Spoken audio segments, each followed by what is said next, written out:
মহাপুরুষদের কথায় আমার প্রথম গল্প কপ্প্যাসং। ভিডিওটি ভালো লাগলে লাইক ও শেয়ার করতে ভুলবেন না এবং চ্যানেলে নতুন হয়ে থাকলে চ্যানেলটিকে সাবস্ক্রাইব করে আমার পাশে থাকবেন, কারণ এ ধরনের কন্টেন্ট তৈরির ক্ষেত্রে আপনাদের সহযোগিতা একান্তই কাম্য। তাহলে চলুন শুরু করা যাক। আজ থেকে প্রায় 1000 বছর আগের কথা। দক্ষিণ ভারতের পেরেম্বদুরে সর্বজনপ্রিয় খ্যাতনামা এক ব্রাহ্মণ পণ্ডিত বাস করতেন। তার নাম ছিল কেশবাচার্য। এই কেশবাচার্যের গৃহ আলোকিত করেই জন্মগ্রহণ করেছিল এক দিব্যকান্তি শিশু। এই শিশুই হলেন পরবর্তীকালের বহু কীর্তিত মহাপুরুষ এবং দাক্ষিণাত্য তথা সমগ্র ভারতবর্ষে আলোড়ন সৃষ্টিকারী বিশিষ্ট দ্বৈতবাদের প্রথম প্রবক্তা আচার্য রামানুজ, যিনি ভারতের ইতিহাসে রামানুজাচার্য বা ইলাইয়া পেরুমল নামেও পরিচিত। রামানুজের যখন 16 বৎসর বয়স, তখন তার পিতা কেশবাচার্য এক সৎবংশের সুন্দরী কন্যার সাথে তার বিবাহ দেন। কিন্তু এই আনন্দের পরিবেশ বেশি দিন স্থায়ী হয়নি। 1 মাসের মধ্যেই কেশবাচার্য ভূলোক ছেড়ে স্বর্গলোকে প্রস্থান করেন। কালের প্রভাবে পিতৃবিয়োগের শোক কিছুটা ম্লান হলে রামানুজ নিজের জীবন গঠনে ব্রতী হন। স্থির করলেন উচ্চতর শাস্ত্রাদি অধ্যয়ন করে এক লোকমান্য মহাপণ্ডিত হবেন। সে সময় কাঞ্চিতে অদ্বৈতবাদী আচার্য যাদব প্রকাশের প্রবল প্রতাপ।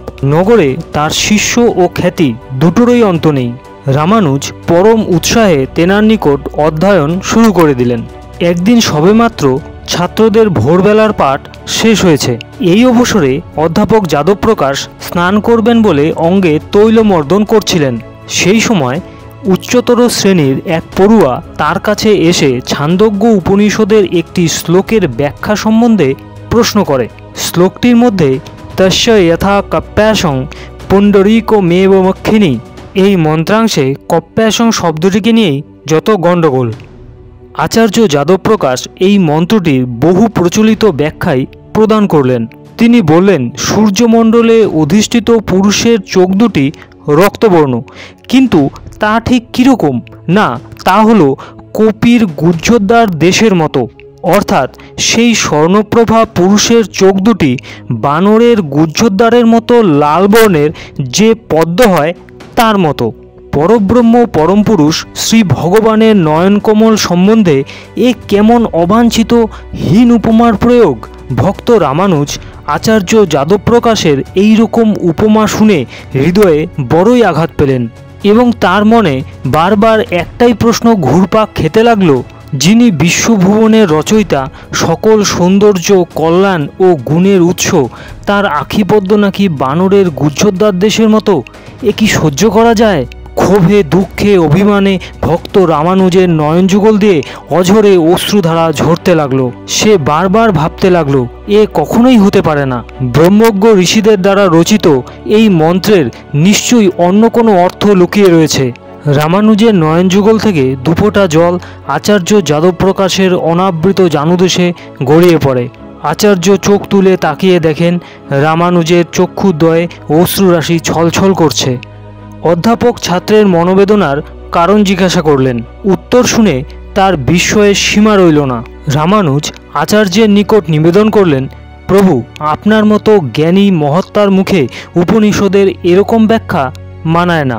ভগবানের নয়নকমলের সঙ্গে কিনা বানরের গুহ্যোদ্বারের তুলনা, এ কি সহ্য করা যায়? উপনিষদের এমন ব্যাখ্যাই আমার দুঃখের কারণ। নবীন ছাত্রের কথা শুনে অধ্যাপকের মুখ গম্ভীর হয়ে উঠল। তিনি বললেন, বৎস, তোমার অহংকার আজ আমাকে ব্যথিত করেছে। বেশ, এর চেয়েও উৎকৃষ্ট ব্যাখ্যা যদি তোমার কাছে থেকে থাকে তবে তুমি তা প্রদান করতে পারো। রামানুজ বললেন, প্রভু, আপনার আশীর্বাদ থাকলে অসম্ভবও সম্ভব হতে পারে। অধ্যাপক বললেন, ভালোই, তুমি দেখছি আচার্য শঙ্করকেও ছাড়িয়ে যাবে। তা শোনাও দেখি তোমার নতুন ব্যাখ্যাটি। রামানুজ হাত জোর করে জ্ঞাপন করলেন, আজ্ঞে, আপনার আশীর্বাদ থাকলে তাই বা অসম্ভব থাকবে কেন? প্রভু, আমি চাচ্ছি এই মন্ত্রের ভিন্ন প্রকার অর্থ করতে, যাতে ওই শ্রুতিকটুহীন উপমাটির দোষ দূর হয়। এখানে কপ্প্যাস শব্দের কং পদের অর্থ হলো জল, আর পিবতী অর্থ যে পান বা আকর্ষণ করে, অর্থাৎ সূর্য। আর মন্ত্রে আশ শব্দটি আশ ধাতুর রূপ। এর অন্তর্নিহিত অর্থ হলো বিকশিত।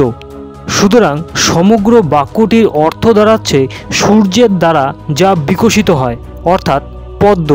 তাহলে এদিক থেকে মন্ত্রাংশটির অর্থ দাঁড়ায় সেই স্বর্ণবর্ণ সবিত্রী মণ্ডল মধ্যবর্তী পুরুষের নয়নদয় সূর্য বিকশিত কমলের ন্যায়। এই ব্যাখ্যা শুনে আচার্য যাদবপ্রকাশ তো বেজায় রেগে গেলেন।